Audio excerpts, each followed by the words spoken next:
नमस्कार, आप देख रहे हैं दर्श न्यूज। मैं हूं दिव्यांशु। बिहार पुलिस महकमे से इस वक्त की सबसे बड़ी खबर सामने आ रही है, जहां डीजीपी आरएस भट्टी ने बिहार छोड़ने का मन बना लिया है। ऐसे में नए डीजीपी के नाम पर मंथन तेज हो गई है। डीजीपी आरएस भट्टी ने दिल्ली जाने का मन बना लिया है। बिहार में अब वह सेवा नहीं देना चाहते। डीजीपी आरएस भट्टी ने केंद्रीय प्रतिनियुक्ति के लिए अर्जी दे दी है। सूत्रों का दावा है कि केंद्रीय प्रतिनियुक्ति के लिए आरएस भट्टी को राज्य सरकार से हरी झंडी भी मिल गई है, यानी नीतीश कुमार ने हरी झंडी दे दी है। नीतीश कुमार ने उनकी अर्जी को मंजूर कर लिया है और अब आरएस भट्टी बिहार छोड़ने वाले हैं। लेकिन नए डीजीपी के नाम की चर्चा हो रही है। कौन होंगे बिहार के नए डीजीपी? क्योंकि इस वक्त जो स्थिति है काफी नाजुक स्थिति है, काफी जो कह सकते हैं कि सियासी पारा भी चढ़ा हुआ है, लोहा एकदम गर्म है, क्योंकि अपराध की घटनाएं लगातार बढ़ रही है। ऐसा कोई भी दिन नहीं है जहां हत्या, लूट, डकैती और अपहरण की खबर सामने नहीं आती है। तो लगातार बढ़ते अपराध को लेकर सरकार विपक्ष के निशाने पर है। अभी कुछ दिन पहले आपने देखा था नीतीश कुमार ने किस तरीके से अपने सभी अधिकारियों की बैठक बुलाई थी, क्लास लगाई थी, टास्क दिए थे पुलिस को, पुलिस महकमे को, जो उनका गृह विभाग है और सामान्य प्रशासन विभाग है, जो नीतीश के साथ हमेशा रहता है। तो नीतीश पर सीधा सीधा सवाल उठ रहा था। तो ऐसे में केंद्रीय प्रतिनियुक्ति से बिहार आकर डीजीपी बने आरएस भट्टी का मोह भंग होना एक बड़ा सवाल बना हुआ है। बिहार के डीजीपी आरएस भट्टी ने केंद्रीय प्रतिनियुक्ति के लिए अर्जी लगा दी है। आरएस भट्टी को राज्य सरकार से हरी झंडी भी मिल गई है, लेकिन केंद्र से हरी झंडी का इंतजार है। ऐसे में उनकी जगह बिहार का डीजीपी कौन होगा, इसकी चर्चा दबी जुबान से होने लगी है। बिहार सरकार ने दिसंबर 2022 में शोभा आओतकर और आलोक राज की जगह आरएस भट्टी को राज्य का डीजीपी चुना था। आरएस भट्टी कड़क अधिकारी के तौर पर जाने जाते हैं, इसलिए एसके सिंघल के रिटायरमेंट के बाद नीतीश कुमार की सरकार ने आरएस भट्टी को इस पद के लिए उपयुक्त माना और उन्हें केंद्रीय प्रतिनियुक्ति से वापस बुलाकर डीजीपी की जिम्मेदारी सौंप दी। सुप्रीम कोर्ट के आदेश के मुताबिक किसी भी डीजीपी का कार्यकाल कम से कम 2 साल का होता है और आरएस भट्टी का रिटायरमेंट टाइम सितंबर 2025 है। आरएस भट्टी टफ टास्क के लिए जाने जाते रहे हैं। डीजीपी बनते ही आरएस भट्टी ने पुलिस की मीटिंग में कहा था कि अपराधियों को दौड़ाना सीखिए, नहीं तो अपराधी आपको दौड़ाकर परेशान करते रहेंगे। भट्टी की यह बात काफी चर्चित हुई थी, लेकिन उनके नाम के अनुरूप बिहार में अपराध पर लगाम नहीं लग सका। बिहार में विपक्ष के नेता के तौर पर सम्राट चौधरी हो या फिर तेजस्वी यादव, दोनों ने विपक्ष के नेता के तौर पर बिहार में बढ़ रहे अपराध को लेकर सरकार पर जोरदार प्रहार किए हैं। सम्राट चौधरी ने भी विपक्ष में रहते हुए पुलिस को स्वच्छंद रूप से काम नहीं करने का आरोप सरकार पर लगाया था और कहा जा रहा है कि भट्टी भी इसी बात से नाराज है। जिस तरीके से नीतीश कुमार पुलिसिंग में हस्तक्षेप करते हैं, उससे डीजीपी आरएस भट्टी कहीं ना कहीं नाराज चल रहे थे।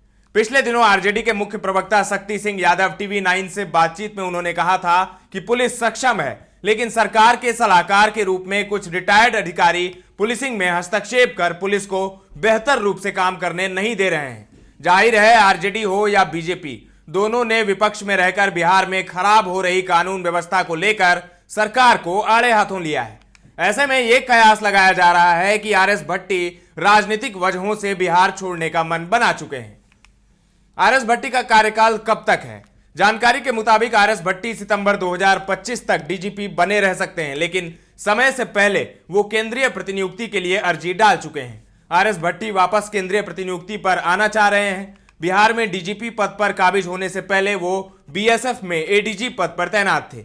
1990 बैच के आरएस भट्टी को केंद्र से हरी झंडी का इंतजार है, इसीलिए वो बिहार में कार्य कर रहे हैं। आरएस भट्टी साल 2005 में शहाबुद्दीन को दिल्ली से गिरफ्तार कर वापस लाने के बाद काफी चर्चा में आए थे। वहीं अनंत सिंह के बड़े भाई दिलीप सिंह पर शिकंजा कसने के बाद उन्हें खूब ख्याति मिली थी, लेकिन डीजीपी के तौर पर बिहार में कुछ नया करने में उन्हें कामयाबी नहीं मिल सकी। आरजेडी आए दिन राज्य में अपराध की घटनाओं का विवरण पेश कर नीतीश सरकार पर मंगल राज कायम रखने के लिए कटाक्ष करने का कोई मौका गंवाती नहीं है। जाहिर है पूर्णिया में दिन में ज्वेलरी शॉप में डकैती का मामला हो या फिर मुकेश सहनी के पिता की हत्या, इन मामलों के बाद पुलिसिंग को लेकर आरजेडी रोज सवाल खड़े कर रही है। ऐसे में अपराध पर नियंत्रण फिर से बड़ा सवाल बन गया है, जिसका तोड़ पुलिस के पास नहीं दिख रहा है। पूर्णिया में फिर एक हत्या हो गई है।